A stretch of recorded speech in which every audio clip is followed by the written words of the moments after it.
Bonjour tout le monde, j'espère que vous allez bien. On se retrouve aujourd'hui pour la troisième partie de cette série sur l'élevage de rennes. Donc dans la dernière partie, on avait introduit nos cellules en couveuse pour qu'on puisse les gérer un petit peu mieux. J'ai également refait un greffage cette semaine, donc d'où l'intérêt de cette couveuse justement, c'est que je peux avoir mes cellules qui sont juste derrière moi, ici dedans, dans cette couveuse, et pouvoir utiliser à nouveau le starter comme un nouveau starter en fait et repartir sans avoir le cadre de greffage à l'intérieur. Si vous n'avez pas vu les précédentes vidéos, je vous conseille d'aller les voir, vous comprendrez un petit peu mieux de quoi je parle. Donc dans la première, on a fait le premier greffage et dans la deuxième, on a récupéré nos cellules à J+5. Aujourd'hui, on se retrouve, on est J+9, donc demain, je viens introduire mes cellules dans mes nouveaux nucléi et aujourd'hui, je vais préparer ces nucléi. Je prends toujours un peu d'avance parce que j'ai un peu plus de temps aujourd'hui, sinon j'aurais pu tout faire demain également, mais c'est mieux comme ça. Je suis obligé de vous présenter un petit peu les accessoires qu'on va utiliser pour faire ces nucléi parce qu'il y en a de multiples. Avant toute chose, il va nous falloir des abeilles et également donc un compartiment où mettre ces abeilles ici. Il y a plusieurs compartiments que je vais vous montrer ici. On a tout d'abord ce qu'on appelle les apidéas. Donc c'est des petites ruchettes en sagex. Je vais vous tourner un tout petit peu que vous voyez de quoi je parle. C'est ce genre de petites choses. Donc voilà à quoi ça ressemble. On a un compartiment pour le nourrisseur ici et un compartiment pour les cadres. Les cadres, ce sont des tout petits cadrons. Je vais en prendre quelques-uns pour vous montrer. J'en prends un ici qui ressemble à ceci. Voilà, c'est un tout petit cadran. Celui-là est déjà monté, donc on voit que je les avais déjà utilisés. Et on peut en mettre jusqu'à 3 de ces petits cadrons. Ce qui est sympa avec les apidéas, donc, c'est qu'on n'a pas besoin de beaucoup d'abeilles. Vous voyez qu'après ici, on a un petit truc qui se lève et on peut venir introduire directement la cellule dans ce trou-là qui arrive dans les cadres. Donc on est censé remplir de 3 cadres. On met toujours un peu de candy ici ou du sirop pour qu'elle puisse démarrer. Ce qui est pratique avec les apidéas, c'est que voilà, ça coûte pas trop cher. Ça permet de faire pas mal de ruchettes. Moi, j'en ai une cinquantaine qui sont... peut-être un peu moins quand même, peut-être plutôt une quarantaine. Oups, pardon. Qui sont disponibles avec tout un numéro. Et ensuite, on va les disposer sur des ruchers. Désavantage de ces apidéas, c'est qu'elles sont petites. Donc, la reine n'a pas beaucoup de place pour pondre. Comme vous pouvez le voir, les cadres sont vraiment minuscules. Et à la fois aussi, on ne sait pas trop quoi en faire à la fin de ces cadres une fois qu'ils sont pondus, parce que vous imaginez bien qu'elle ne peut pas hiverner là-dedans. Donc si on ne l'a pas utilisé, donc j'avais ce type de cadre qui permettait justement en fin de saison de récupérer ces petits cadrons et de venir les clipser là-dedans en pouvant mettre 6 et l'introduire dans une ruche afin qu'elle puisse à nouveau continuer d'élever les larves, etc. C'était pas très pratique, donc j'ai arrêté d'utiliser les apidéas depuis, ça fait maintenant la saison passée que j'ai arrêté. Et désormais, je travaille tout en ruchette. Pourquoi? Tout simplement parce que déjà, c'est plus simple au niveau de la gestion des cadres. On travaille tout avec le même matériel. Et ensuite, parce qu'il y a plusieurs types de ruchettes. Il y a également des mini-plus, comme ils les appellent, c'est des demi-cadres, on va dire à peu près. Enfin, il y a vraiment beaucoup de types de choses pour pouvoir apprendre cet élevage. Enfin, pour pouvoir utiliser ces rennes. Moi, je travaille désormais avec des ruchettes comme ceci. Donc, vous voyez pas très bien, je vais vous la montrer. Voilà, c'est une ruchette simplement en sagex qui ressemble à cela. Et cette ruchette, ce qui est pratique, donc on a 2 compartiments, d'accord? Dans ces 2 compartiments, hop, on voit que la ruchette est séparée en 2. Donc j'en ai qu'une comme cela, c'est la première fois que je vais tester cette année-ci. Et on a 2 sorties, donc une qui est là-bas et une qui est ici, d'accord? On peut la séparer en 2 en fait, c'est ça qui est pratique. Hop. Dans chaque compartiment, on peut mettre jusqu'à 3 cadres. Et si on le souhaite, on peut enlever le compartiment du milieu pour faire comme une ruchette 6 cadres. C'est ça qui peut être pratique avec cette ruchette-là. On va l'essayer cette année, je vais la remplir, voir ce que ça donne. C'est une ruchette en sagex, donc ça se casse un petit peu plus vite. Mais je suis sûr que ça peut être très sympa. Je vais également travailler avec des ruchettes en bois, des ruchettes classiques en fait. Ça, j'en ai pas mal du coup, et c'est comme ça que je travaillais principalement. Mais pour cette année, on s'est acheté cette ruchette-là, on va l'essayer, voir ce que ça donne. Au niveau des abeilles, il y a plusieurs choix. Donc on peut soit aller piquer les abeilles dans une ruche. On prend un cadre de couvain et un cadre de nourriture et moi je les commence sur 2 cadres tout le temps. Parce qu'on est en début de saison, on arrive fin mai chez le jour où je tourne cette vidéo. On est le 24 mai précisément. Donc 2 cadres, ça suffit encore. Plus on avance dans l'année, plus c'est sûr qu'il faut mettre de cadres d'abeilles dedans parce qu'il faut prévoir l'hivernage par la suite. Donc là, on va travailler avec 2 essaims qu'on a récupérés, donc des ruches d'autres apiculteurs qui ont essaimé. Et ça me permettra de piquer ces abeilles-là et sans affaiblir mes ruches à moi. Vu que j'ai pas beaucoup d'abeilles non plus, je préfère utiliser ces abeilles-ci qui vont pas me faire de miel cette année pour pouvoir faire mes nucléi, en fait, faire mes petits essaims. Si vous les avez pas, si vous n'avez pas d'essaim ou quoi que ce soit, vous pouvez, comme je vous l'ai dit, prendre un cadre de couvain ainsi qu'un cadre de nourriture dans une de vos ruches. Et puis vous mettez tout ça dans une ruchette. Le principe, c'est quand même de les éloigner. Donc si vous les éloignez pas de votre rucher, mettez un peu plus d'abeilles parce qu'il y a certaines abeilles qui vont retourner à votre ruche, votre première ruche où vous avez piqué ces cadres-là. Voilà, on se retrouve du coup aux ruches, donc 2 essaims qu'on a récupérés, dans lesquels je vais venir prélever les abeilles pour faire mes nucléi. Alors à tout de suite, et puis merci beaucoup. Donc nous voilà ce petit rucher. On a 2 ruches et une ruchette ici dessus. La ruchette, elle n'est pas à nous, c'est un collègue apiculteur. Ces 2 ruches-là, donc c'est des essaims qu'on a récupérés de ruches semées d'autres apiculteurs et qu'on les met ici, comme expliqué, c'est pour pas qu'ils polluent mon environnement de fécondation. Donc c'est là-dessus qu'on va travailler. Sur celle-ci, on avait déjà enlevé la reine et essayé de la changer. Malheureusement, ils ne l'ont pas accepté. Donc on n'a pas de reine aujourd'hui. Elles nous auront sûrement fait des cellules. On va regarder ça. Détruire les cellules et on va ensuite les mettre dans ces petites ruchettes. Donc on en a quelques-unes ici et quelques-unes là derrière qui sont prêtes pour pouvoir faire nos nucléi. Celle-ci en revanche a la reine, donc il faudra qu'on trouve la reine pour pouvoir ensuite mettre les abeilles. Parce qu'on n'a pas envie de mettre une reine et ensuite d'introduire notre cellule, elle va tout simplement la détruire. Donc je vous installe et je vous montre tout ça. Voilà, donc nous sommes prêts. On a installé notre ruchette à côté de la ruche dans laquelle on va venir prélever le couvain. Comme ça, on est prêt. On a juste à l'ouvrir. Tchac. Donc je vais juste vous montrer un tout petit peu. Voilà. On a quelques cadres d'abeilles qui sont ici. On va voir ce qu'on peut prendre. Et on va tout simplement les transphaser à côté. Tout en faisant bien attention, comme je vous l'ai dit, on avait enlevé la reine sur celle-là. Elle ne nous ait pas fait de cellule royale. Donc là, on a un petit cirgofré qu'elles ont commencé à monter. Il n'y a rien de spécial, je le mets juste à côté, peut-être qu'on se courra les abeilles après. Alors, on risque pas de trouver du couvain dans celle-là, vu qu'on a enlevé la reine. Ou bien peut-être un tout petit peu, mais on aura plutôt des cadres de bouffe, du coup. Cadre de nourriture, là c'est un sacré cadre de nourriture. Il a l'air bien plein. En tout cas sur le milieu. Je regarde s'il n'y a pas de cellules. Ce qui n'est pas le cas. Et je leur pique ce cadre que je viens mettre, tac, dans mon nucléi. On prend le cadre d'à côté. Donc un cirgofré qu'elles ont un petit peu étiré. Hop, il n'y a pas l'air d'avoir de couvain. Ah oui, il y a une amusette mais rien de grave. Et on regarde de l'autre côté, on voit que le cirgofré... Ah voilà, alors là je vais vous montrer. On a donc la reine précédente qui avait pu pondre quelques œufs je pense. Et donc vous voyez 2 grosses cellules royales. Donc nous on les veut pas. On va simplement venir les détruire. Vu qu'on va introduire nos reines à nous. Donc on n'en a pas besoin. Vous voyez qu'elles sont jolies, hein, c'est des belles cellules qu'elles sont faites. Tac. Donc on se méfie parce que si on met une cellule et que la reine naît, elle va forcément venir casser notre cellule royale et c'est pas ce qu'on veut. Ce cadre est bon, je peux le mettre ici. Ce que j'ai oublié de prendre mais qu'on va mettre juste après, c'est des partitions. Donc on va les faire sur 2 cadres et puis on pourra continuer comme ça.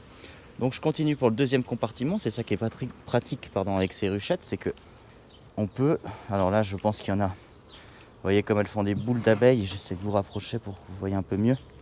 Donc on regarde bien que les cellules ne sont pas ouvertes. Là on en a à nouveau une. On vient la détruire. Hop. Je vais venir secouer. Voilà, donc on voit qu'elle avait fait quand même du couvain. Je vais venir secouer les abeilles. Et on va pouvoir retirer toutes ces cellules. Vous voyez qu'il y en a pas mal. Voilà, je disais à partir de là, on a nos 2 nucléi qui sont faits. On peut simplement les refermer et partir avec. Moi je l'ai fait sur 2 cadres, on voit qu'après on peut l'agrandir. Mais c'est amplement suffisant. Tac, on va voir si on peut en faire un 3e avec le reste d'abeilles qui est juste là. Voilà, donc on a réinstallé une nouvelle ruchette. On va regarder ce qui nous reste. Je vois qu'il y a encore en tout cas un cadre d'abeilles qui est ici. Donc la même chose, on vérifie toujours s'il n'y a pas de cellule royale, mais celui-là a plutôt l'air d'être un cadre de nourriture. Et de ce côté, on voit, alors c'est un peu à l'ombre, mais tout ça c'est plein de miel. Je pense pas que vous voyez bien la caméra. Non, pas l'air d'avoir de cellules. Donc là, même principe, sauf que cette fois-ci c'est en ruchette en bois et pas en sagex. Je viens mettre un cadre. Je vois qu'il y en a un autre qui est là avec quelques abeilles. Donc là, je pense pas qu'il y ait des cellules, c'était le cadre de rive, mais on vérifie toujours un petit peu. Pas grand monde.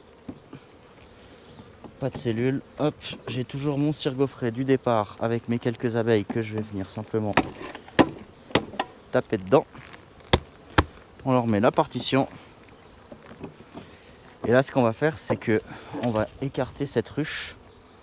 Et on va laisser cette petite ruchette en place pour qu'elle puisse récupérer les butineuses qui viennent en fait. Comme ça, on perd pas trop d'abeilles non plus. Donc même principe avec la 2e, sauf que cette fois-ci, on va pas trouver des cellules, mais on va trouver une reine qui a pondu cette fois. Le principe, ça va du coup être d'attraper cette reine parce qu'on veut pas la conserver. On va la détruire et puis on va mettre, une fois qu'on l'a trouvée, on pourra remplir nos nucléi du même principe que tout à l'heure. Elle est là, voilà. Donc peut-être qu'avec l'ombre vous voyez pas très bien, mais elle est juste là au bout de mon lève-cadre. Donc malheureusement pour elle, je vais devoir la détruire parce que nous on veut pas la garder. Et puis on est parti. Donc même principe que tout à l'heure. On prend les cadres. Donc là à nouveau il n'y aura pas beaucoup de couvain. Par contre les abeilles sont un peu plus populeuses sur celles-ci.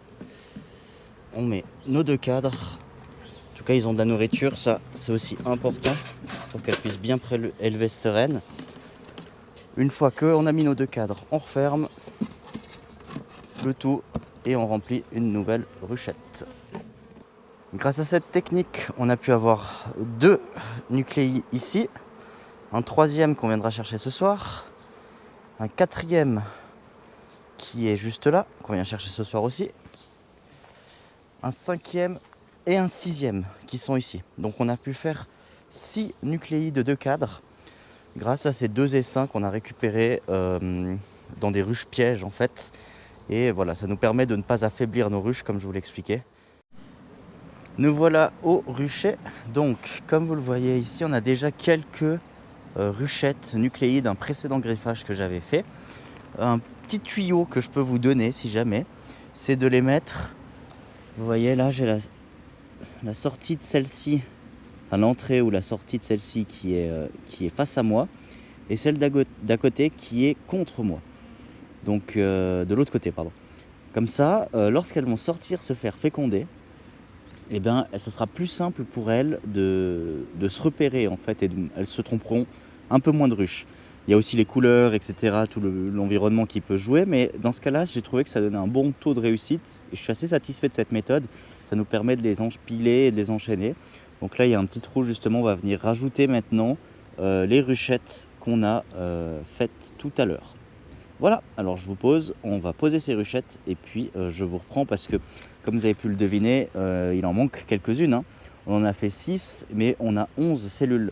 Donc là j'ai 2 ruchettes sur lesquelles ça n'avait pas fonctionné, dont notamment la bleue qui est ici. Celle-ci je vais pouvoir la réutiliser, elle a toujours les abeilles, et également celle-ci. celle-là qui est face à moi, qui n'a pas de reine non plus. La reine n'était pas née malheureusement, donc j'ai déjà 2 ruchettes, ce qui nous en fait 8. Je vais voir comment je peux faire pour les autres, peut-être celle-ci. Je vais réfléchir. En attendant, on installe les nouvelles ruchettes qu'on a faites, les nouveaux nucléi, et je vous reprends juste après pour tout ça. Donc nous y voilà. J'ai pu faire avec la bleue. Celle-ci aussi, c'était une vieille reine que j'ai enlevée et que j'ai partagée en 2. Donc ça nous fait 1, 2, 3 avec la grise, 4 avec celle-ci, 5, 6 là-dedans dans la blanche, 7 et 8 plus les 2 que j'ai sur l'autre rucher. Ça nous en fait 10, on a 11 cellules. Donc je suis obligé de faire, de faire avec une ruche, de l'affaiblir un tout petit peu malheureusement. Alors on a sélectionné celle-ci. Et ça va vous permettre de voir un petit peu comment je fais dans ce cas-là pour tout simplement quand je souhaite prélever dans une ruche. Donc je vous installe, tac, et on est parti. Voilà, on arrive sur cette ruche un petit peu plus jolie. On a changé d'avis, du coup on s'est ravisé sur une nouvelle ruche. L'autre était peut-être un peu trop faible. Et donc je viens regarder, donc là c'est joli, ça c'est plein de miel, miel pollen. Et de ce côté elle commence à le remplir. Alors on verra peut-être un petit peu plus tard. Là j'ai mon cadre à mal. Qu'elles ont déjà bien monté, tout pondu. Et le dessus c'est plein de miel. Ça nous remplit de miel. Ok, donc on se méfie à ne pas prendre la reine. Et là peut-être que j'ai un bon candidat. Du pollen, des abeilles, des mâles. Ouais, ça c'est plutôt sympa. Je vérifie 2-3 fois que j'ai pas ma reine qui est censée être verte. Ok, je le prends et je le mets dans mon nucléi. Hop, tac. Ensuite, j'aurai peut-être celui-ci qui peut être vachement sympa. Le problème c'est que voilà, j'ai pas de cadre à leur remettre, malheureusement. Mais celui-là qui a un peu de couvain fermé déjà. Ah, ma reine est là. Donc non. Je l'isole. Ce qui est bien, c'est que comme je l'ai vu, je vais pouvoir aller direct attaquer celui que je pensais. Hop. Qu'est-ce qu'on a là? Ouais, joli 4 de couvain. On prend celui-ci. Le poser là. Et là, je viendrai mettre 2 cire gaufrés. Malheureusement, je les ai pas là. Ou du moins 2 cadres, en tout cas peut-être un bâti et une cire. Je laisse les trous et je reviens dans une petite dizaine de minutes leur mettre les 2 cadres manquants. Voilà, donc on a 1, 2 avec la bleue, 3 la violette, 4 la grise, 5 avec celle-ci, 6 et 7 dans la blanche, 8 avec la verte, 9 avec la jaune, 10 et 11 qui sont sur l'autre ruchet que j'amène ce soir. Donc on a nos 11 nucléi prêts à recevoir les reines. Pour moi c'est demain matin ou demain après-midi. Pour vous c'est dans la suite de la vidéo. Donc on se retrouve et à demain. Je vous présente toujours les petits outils dont on a besoin. Donc on va commencer avec ceci. Cette fois-ci c'est pas un bigoudi justement, ça lui ressemble un petit peu, mais c'est un protège cellule comme on l'appelle. Ça va nous permettre de glisser en fait la cellule à l'intérieur et de la protéger tout en laissant la petite pointe comme vous le voyez ici. On laisse la petite pointe dessus, comme ça la reine peut sortir et les abeilles ne pourront pas casser en fait sur le bord de la cellule. Donc là on a le nucléi qui est prêt, donc celui-ci je l'avais fait déjà un peu auparavant. Je vais m'équiper de ce porte-cellule, enfin ce protège-cellule pardon. Je prends dans ma mallette une cellule royale.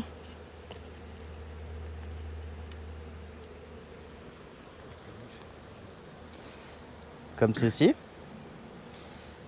Et avec ça, alors je vais juste refermer la mallette le temps que je fasse le reste. Je vais simplement venir avec le bout de mon lève-cadre, en fait, je la prends dans la main et on va venir pousser, comme vous le voyez là au fond, la petite cupule pour se retrouver juste avec la cellule. Donc tac, je la déclipse, on enlève le porte-cupule et on se retrouve juste avec la petite cupule et la cellule royale. Je veux juste voir si vous voyez bien, mais oui, voilà. Donc on se retrouve juste avec ça. Et je viens glisser le tout, hop. Alors, je colle un peu à mes doigts, je dois avoir les doigts qui sont. Et comme vous le voyez, on a juste la pointe de la cellule qui ressort de ce protège-cellule. Et ce protège-cellule, je vais venir simplement l'introduire en fait avec ma cellule royale dans mon nucléi. Donc, je procède, je la dépose juste à côté. Et je procède à l'ouverture du nucléi. Tac. Donc celui-ci, on l'avait fait un petit peu avant, il avait déjà servi à une première fournée de cellules. On lui avait rajouté un cire gaufré, on voit qu'il est déjà bien monté. Je sais qu'il n'y a pas de reine dedans, donc on peut y aller sans autre. Si vous n'êtes pas sûr, je vous laisse vérifier. Si vous avez fait un peu trop avant, il faut être sûr qu'il n'y ait pas de vierge qui se balade, donc de cellules royales ouvertes ou quoi que ce soit. Là, je sais que ce n'est pas le cas. Donc je vais venir prendre ce cadre-ci. Hop. Et je vais venir y planter ma cellule royale avec son protège cellule au plein milieu. Donc on va le mettre par là. On écarte juste un petit peu les abeilles. Et voilà. Je le plante au milieu du cadre. Je remets le cadre à l'intérieur. Et donc, comme la nature est bien faite, d'ici demain ou au plus tard, après-demain, la reine sera sortie. Elle va émerger toute seule dans la ruchette, les abeilles vont s'en occuper et elle pourra par la suite, d'ici une petite semaine en plus, se faire féconder par les mâles. Alors je vous reprends juste pour un petit cas particulier que j'ai sur cette ruchette là. Alors c'était une ruchette d'une précédente fécondation que j'avais mis, puis j'ai peut-être un petit peu tardé à remettre une reine. Et je l'ai vu tout de suite à l'ouverture, je me suis dit les abeilles sont assez calmes. Et je vais vous montrer. Donc, en soulevant les cadres, j'ai vu que ici il y avait une cellule royale qui avait été grignotée. Donc ça, c'est le signe qu'il y a une reine à l'intérieur qui a détruit les autres cellules pour pas qu'elles naissent. Et effectivement, il y a cette cellule-là, on voit qu'elle a été bien ouverte. Donc je vais essayer de vous le rapprocher. Là, on voit la première cellule. Et ici, on voit une cellule qui a été ouverte, aussi un peu grignotée. Et j'ai vu qu'il y avait d'autres cellules grignotées ici. Donc j'ai effectivement une vierge là-dedans, ou une reine qui pond déjà, mais j'ai une reine qui est renée. Les abeilles ont eu le temps de refaire une reine de la précédente. Et maintenant, je ne vais pas introduire la mienne parce qu'elle va faire le même sort que ce qui sont là. Donc c'est-à-dire qu'elle va les manger, elle va manger ma cellule et l'empêcher de sortir. Donc là, tout simplement, je vais chercher. Il n'y a pas beaucoup de cadres, elle a 2 cadres celle-là. Donc le but c'est de chercher puis de trouver cette reine en fait, et de l'éliminer. Voilà, je vous reprends juste au niveau des notations, donc peut-être que ça peut en intéresser quelqu'un. Moi, ce que je note toujours quand j'introduis, alors je mets la date du jour, aujourd'hui on est le 25 mai 2025, et les reines que j'ai introduites, c'est des reines de Buckfast, donc je mets un B. Le 4 pour la reine sur laquelle j'ai greffé, c'était une année 2024. Ensuite, je mets le numéro de la ruche, donc c'était la ruche numéro 10, ça me fait un B410. Et vu que c'est le second greffage sur celle-là, je mets un petit B. Donc voilà, ça me donne une lignée de reine B410B, fait le 25 2025. Je rajoute juste CR, comme ça j'ai introduit une cellule royale. Voilà pour ceux que ça intéresse. Et puis c'est mon petit système de notation pour savoir d'où ça vient, quelle ruche c'était et quel greffage c'était. Merci à tous. Alors voilà, donc j'ai introduit toutes les cellules, on l'a fait à 2. Ça y est, toutes les 11 cellules ont été introduites. J'ai relancé un cadre de greffage également dans le premier starter qu'on avait fait. Cette fois-ci avec une autre colonie, donc une autre souche de reine que je souhaitais conserver. Essayez de deviner en commentaire le nombre de cellules que j'ai. C'est plus satisfaisant en tout cas que le dernier greffage que j'ai fait. On n'est pas sûr à 100% non plus, mais c'est déjà un peu plus satisfaisant. Je vous laisse essayer de deviner en commentaire. Sachant qu'il y a 30 cellules dedans. Donc j'ai pas fait la barrette du bas, souvent il n'accepte pas. Là j'ai fait que ça. J'ai fait que les deux premières. Voilà, donc là j'ai 3 ruchettes ici qui ont reçu les cellules, ainsi que toutes les ruchettes, quasi toutes les ruchettes, parce que j'avais un précédent greffage, qui sont là, qui ont également reçu les cellules. Tout se porte bien au niveau des essaims que j'ai fait hier, enfin des nucléi. Peut-être un qui manquait un petit peu d'abeilles dans Salon Sagex. C'était un test, comme je l'avais dit, cette année. C'est la petite spécialité qu'elles m'ont faite, c'est qu'elles sont toutes allées d'un côté et elles ont déserté l'autre côté, donc j'ai remis un cadre, on verra si ça marche. Mais voilà, tout a été fait. Je sais pas si je le fais dans cette partie, je pense pas. Ça sera plutôt dans la partie 4 dans ce cas-là. Dernière partie ultime, ça sera la naissance des rennes et le contrôle de la ponte. Parce que je viens contrôler, je pense, ça sera week-end prochain, donc d'ici une petite semaine quand même.